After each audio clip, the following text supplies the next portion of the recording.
All of you. आज botany की हमारी क्लास होगी बीएससी थर्ड ईयर की, ठीक है, जिसमें हम टॉपिक पढ़ेंगे पॉपुलेशन ग्रोथ एंड डेंसिटी। जैसे कि लास्ट क्लास में हमने पॉपुलेशन इकोलॉजी के बारे में जाना, उसका इंट्रोडक्शन जाना कि पॉपुलेशन इकोलॉजी क्या होती है, उसका बेसिक कंसेप्ट जाना पॉपुलेशन इकोलॉजी का। अब हम इस क्लास में जानेंगे कि जो पॉपुलेशन कैरेक्टरिस्टिक्स के बारे में जाना था हमने।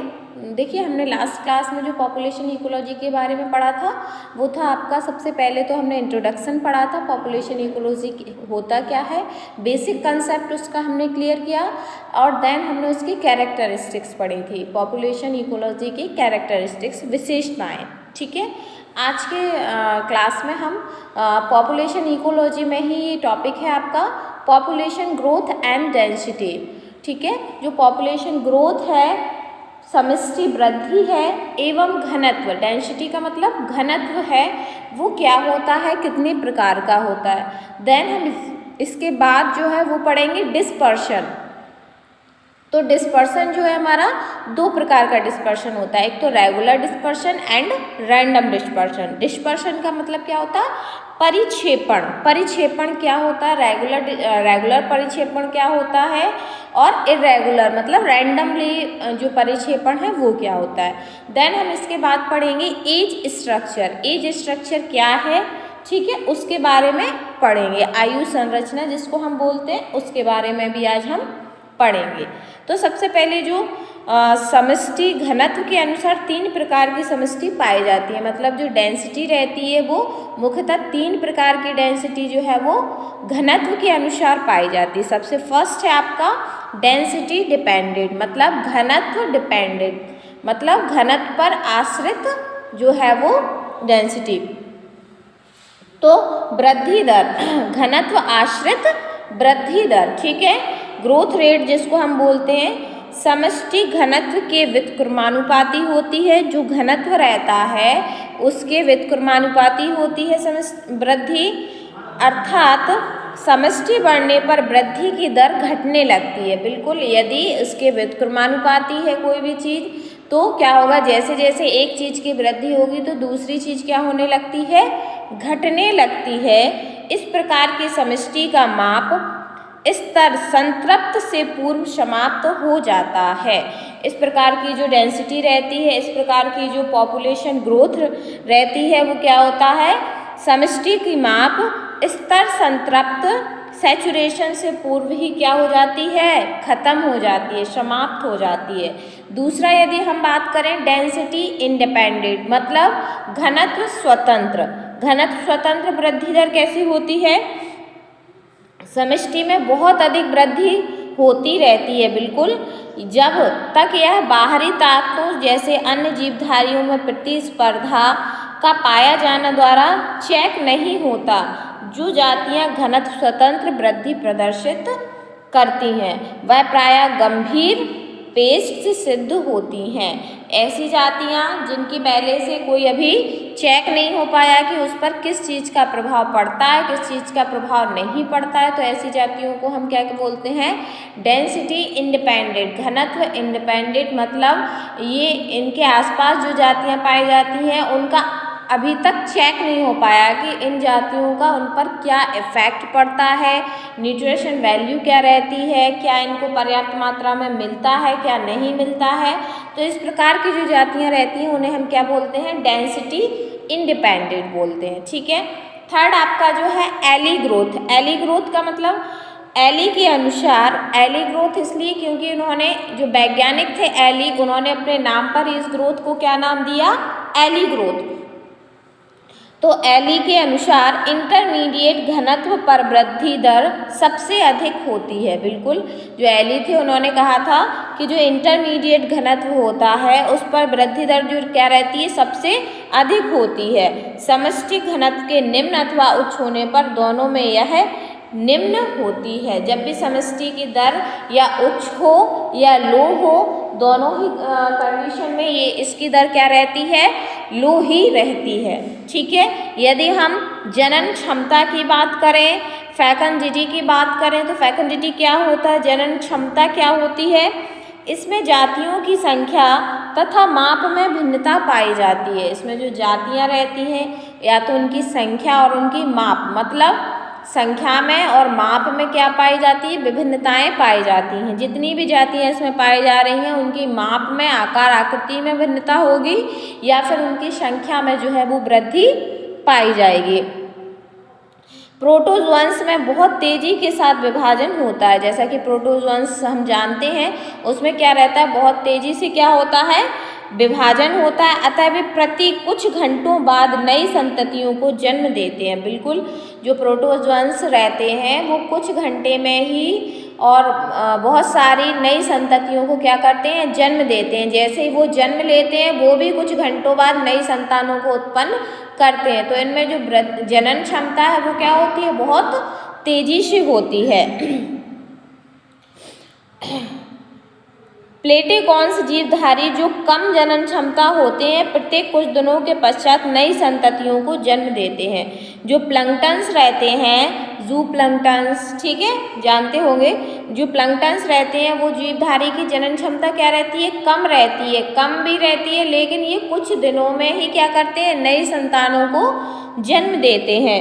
अनेक कशेरुक वर्टिब्रेट प्राणी एक वर्ष में केवल एक बार प्रजनन, स्तनियों की जातियों में प्रतिवर्ष 2 या अधिक भ्रूण पाए जाते हैं। जो आपके वर्टिब्रेट्स रहते हैं वो वर्ष में केवल एक बार ही नई संतानों को, नई संततियों को क्या देते हैं, जन्म देते हैं। लेकिन कुछ बड़े जानवर प्रत्येक 2 या 3 साल में एक बार प्रजनन करते हैं। जितने भी जो बड़े जानवर होते हैं या तो वो 2 साल में या फिर 3 साल में एक ही बार जो है वो प्रजनन करते हैं। छोटी चिड़ियों तथा स्तनियों की जातियों में प्रतिवर्ष 2 या अधिक भ्रूण पाए जाते हैं। जो भी छोटी छोटी चिड़ियाएँ रहती हैं या कुछ अन्य छोटी जातियों में 2 या वर्ष में 2 या 3 बार वो क्या करती हैं, भ्रूण जो है का निर्माण करती हैं। प्रतिवर्ष 2 या अधिक भ्रूण पाए जाते हैं। जनन क्षमता किसी जीवधारी अथवा समष्टि की विभव जननात्मक क्षमता होती है। जैसी जनन क्षमता होगी वैसे ही समष्टि का निर्माण होगा, मतलब पॉपुलेशन का निर्माण होगा। उसी के आधार पर तो डिपेंड करता है, जनन क्षमता के आधार पर ही जो पारिस्थितिकी है या पॉपुलेशन है वो उस पर डिपेंड करती है, जनन क्षमता पर, जिसका आकलन युग्मकों मतलब गैमीट्स की संख्या द्वारा अथवा अलैंगिक प्रोपेग्यूल्स द्वारा किया जाता है। तो फैकल्टी में या जनन क्षमता में हमने क्या जाना, सबसे छोटे जो जीव रहते हैं मतलब जो प्रोटोजोअंस हैं वो क्या करते हैं, कुछ घंटों में ही नए संतानों को उत्पन्न करते हैं। जबकि आपके जो प्लैंक्टन्स थे वो क्या करते थे, कुछ दिनों में नई संतानों को उत्पन्न करते थे। वर्टिब्रेट्स थे वो एक वर्ष में केवल एक बार ही जनन क्षमता करते थे। कई बड़े जानवर जो रहते हैं वो 2 से 3 वर्ष में एक बार नई संततियों को उत्पन्न करते हैं। जैसे चिड़िया हैं या अन्य छोटी छोटी जातियां हैं वो वर्ष में 2 से 3 बार क्या करती हैं, नई संततियों को उत्पन्न करती हैं। और जनन क्षमता इसलिए इम्पॉर्टेंट है क्योंकि इसी से हम क्या कर सकते हैं, पॉपुलेशन की माप कर सकते हैं। पॉपुलेशन को कंट्रोल करना चाहिए, घटाना चाहिए, बढ़ाना चाहिए, उस पर भी हम अपने विचार रख सकते हैं। अगर हमें पता ही नहीं होगा कि कितनी पॉपुलेशन है तो हम कैसे जानेंगे कि हमें इसको आगे घटाना चाहिए या फिर बढ़ाना चाहिए, ठीक है। तो ये था आपका जनन क्षमता। यदि हम डिस्पर्शन की बात करें, डिस्पर्शन क्या होता है, परिक्षेपण। परिक्षेपण क्या होता है, समष्टि के व्यष्टि एक दूसरे से संबंधित होते हैं जिनका स्थानीय पैटर्न परिक्षेपण कहलाता है। बिल्कुल, जितने भी समष्टि में जीव जंतु रहते हैं वो क्या कहलाते हैं, एक दूसरे से संबंधित होते हैं, बिल्कुल होते हैं। जिनका जो स्थानीय पैटर्न रहता है, जहाँ पे वो रह रहे हैं, स्थानीय उनका जो पैटर्न रहता है उसी को हम क्या बोलते हैं, परिक्षेपण कहते हैं। यह मुख्यतः कितने प्रकार का होता है, 3 प्रकार का होता है। कितने प्रकार का होता है, 3 प्रकार का। एक तो रेगुलर डिस्पर्शन, दूसरा होता है रैंडम डिस्पर्शन और तीसरा होता है क्लम्प्ड डिस्पर्शन। तीसरा क्या होता है, क्लम्प्ड डिस्पर्शन। यहाँ पे लिख जाएगा आपका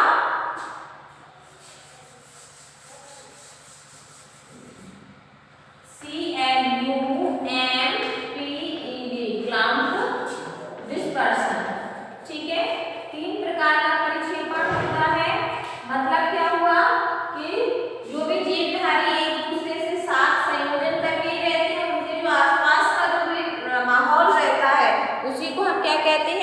परिक्षेपण कहते हैं। जैसा कि आप मैं आपको डायग्राम से समझा दे रही हूँ। जैसा कि रेगुलर डिस्पर्शन है तो यहाँ पर व्यक्तियों के बीच समान स्थान की दूरी पर एक दूसरे को रखा जाता है। यह प्रकृति में बहुत कम पाया जाता है किंतु प्रबंधित तंत्र में सामान्य होता है। स्थलीय स्वभाव के जंतु इस प्रकार के वितरण की ओर आते हैं। जो आपके इसका रेगुलर में क्या होता है, एक दूसरे के एकदम बराबर मात्रा में पाए जाते हैं। मान लीजिए इतने ही प्लांट्स हैं, इतने ही जीव जंतु हैं, इतने ही चिड़िया हैं आपकी, तो ये क्या होती है, समान मात्रा में पाए जाते हैं। मतलब ये जो रेगुलर डिस्पर्शन होता है वो बहुत कम पाया जाता है। क्या ऐसा हो सकता है कि जहाँ हम रह रहे हैं वहाँ उतने ही सदस्य, उतने ही प्लांट्स, उतने ही आसपास के जो एटमॉस्फेयर में उतनी ही चीजें अवेलेबल हो।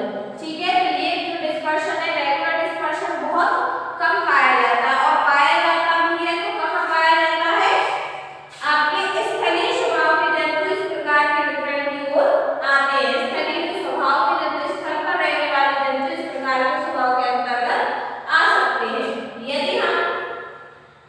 यदि हम युग्मी परिक्षेपण रैंडम डिस्पर्शन की बात करें तो इसमें एक व्यक्ति की स्थिति अपने पड़ोसी की स्थिति से संबंधित नहीं होती है। यह भी प्रकृति में बहुत कम पाया जाता है। इसमें क्या रहता है, जो रैंडम में क्या रहता है, एक जो युग्म की स्थिति होती है वो दूसरे से क्या रहती है, विभिन्न रहती है। मान लीजिए यहाँ 4 सदस्य थे, यहाँ 2 3 है, यहाँ 2 हो गए, यहाँ फिर से हो गए, यहाँ 1 है, तो क्या पाया जाता है, अलग अलग पाया जाता है, जो कि बहुत कम देखने को मिलता है। यदि हम क्लम्प्ड डिस्पर्शन की बात करें, जो क्लम्प्ड डिस्पर्शन होता है वो क्या होता है, अधिकतर समष्टियां कुछ हद तक इस प्रकार का परिक्षेपण प्रदर्शित करती है, जिसमें व्यष्टियां पैबंद में कुंजित होती हैं, जो कुछ व्यष्टियों के साथ अंतःप्रकीर्णन होती है। मतलब इसमें कुछ व्यष्टियां ऐसी होती हैं जो एक दूसरे से क्या रहती हैं, कनेक्ट रहती हैं। यहाँ की जो व्यष्टि थी वो यहाँ से कनेक्ट कर रही है, यहाँ पाई जा रही है, फिर यहाँ की जो व्यष्टि थी वो यहाँ से कनेक्ट करी, मतलब एक दूसरे में इंटरकनेक्ट हो रहे हैं। मतलब ये जो समष्टि है, ये जो डिस्पर्शन है वो ज्यादातर पाया जाता है, जो कुछ व्यक्तियों के साथ अंतःप्रकीर्णन होती है। कुछ व्यक्तियों के साथ क्या करती हैं, जो अंतःप्रकीर्णन का कार्य करती हैं। तो इस प्रकार हमने आज का जो हमारा टॉपिक था पॉपुलेशन ग्रोथ एंड डेंसिटी के बारे में जाना। डेंसिटी मुख्यतः 3 प्रकार की थी, डेंसिटी इंडिपेंडेंट और एली ग्रोथ, और फिर थी आपकी फैकंडिटी मतलब जनन क्षमता। फिर हमने डिस्पर्शन के बारे में जाना। डिस्पर्शन क्या था आपका, परिक्षेपण। एक तो रेगुलर था, मतलब उतने ही जातियां, उतने ही जीव उसमें पाए जा रहे थे जो कि स्थलीय आवास में ही पाया जा सकता है। रैंडम डिस्पर्शन था, मतलब रैंडमली पाए जा रहे थे। और क्लम्प्ड डिस्पर्शन था, मतलब युग्मी परिक्षेपण था। ठीक है, जिसके बारे में आज हमने पढ़ा। जो हमारी नेक्स्ट क्लास होगी उसमें हम पढ़ेंगे एज स्ट्रक्चर के बारे में और नेटिलिटी ऑफ बर्थ रेट के बारे में। ठीक है, आज की क्लास में इतना ही। Thank you.